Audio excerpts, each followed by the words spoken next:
Hey everybody, welcome back to the channel. Quick video today on how to make a cheat sheet for the function buttons on your Fuji X-T4. And obviously this will work for, I use the Fuji X-T4, this will work for any Fuji camera or any camera with function buttons for that matter. But we'll show you basically how I do it on the X-T4. I'm new to the system and there is a ton of function buttons. And if you're coming over from a different camera system, you start messing with the presets and changing your buttons.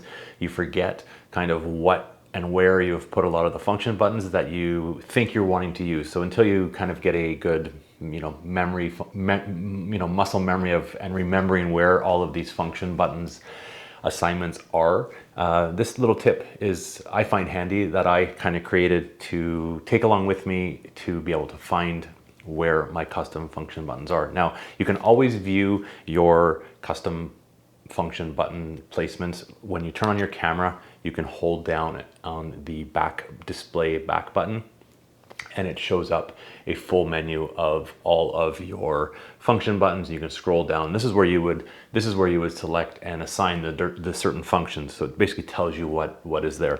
So that's one way to do it. That's not always convenient when your camera might be on a tripod. It might be kind of dark out. It's cold. You have gloves on and you're trying to kind of remember what you're doing because you're trying to learn. So I think the best way to kind of do this, you can do it that way.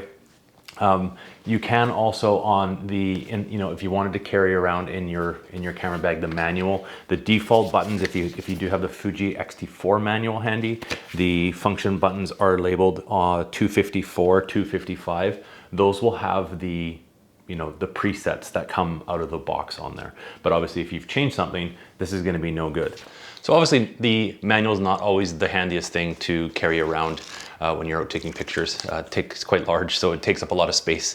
Definitely not pocketable. So what I recommend doing is, if you are trying to kind of remember and learn where you've placed your different function buttons, is take your cell phone and with the function button settings displayed, you again hold down the display back button, let the screen come up, take a picture of your different function buttons, how you have the functionality set up, and save it on your cell phone.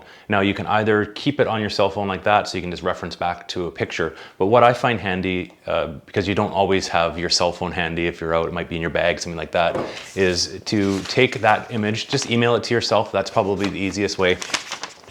And just print them on a piece of paper with your printer at home. And this will show all of your function buttons on a quick little cheat sheet. Now what I kind of do is you could cut these out and just kind of fold them up, put them in your pocket. What I like to do is I basically just fold it, keep the paper folded, keep it in my pocket. Then if you're out and about and you're trying to take a shot and you're kind of trying to remember, hey, I think I have that function button set up for something. I can't remember what am I pushing? What am I doing here?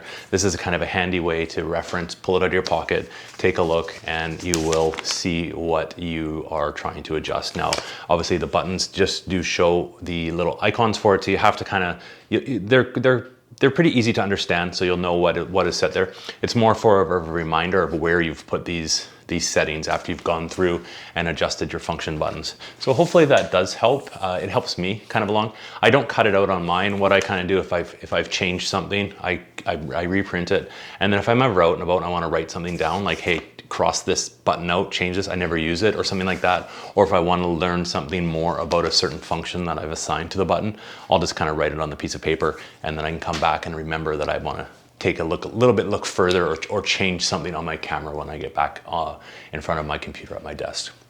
Hopefully you found that useful. I'm new to the Fuji system, learning as I go here. Hopefully you're learning a few things as well with these videos.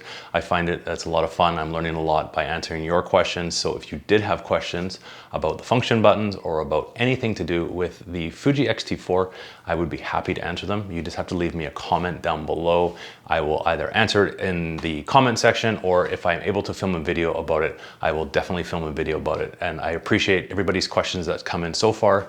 It really helps me learn. It helps me share what I've learned with everybody else, and we can all learn the Fuji system together. It's a lot of fun to shoot pictures with Fuji, but coming from a different camera system, obviously new functions and new layouts of a camera can be really confusing. So I really appreciate everybody joining me on this channel. And if you did enjoy this video, as always, I always appreciate the thumbs up. Maybe share it to a friend if you think they'll find it useful. Share my channel. If you aren't subscribed already, I always appreciate if you subscribe to the channel to follow along. I've got regular videos on the Fuji X-T4. Got some kind of fun things planned as well for the channel coming up. So it would be great to have you follow along. But until my next video, you can check out this one. I'm going to share my video on how to actually set all the function buttons on the Fuji X-T4. Thanks for watching, everybody.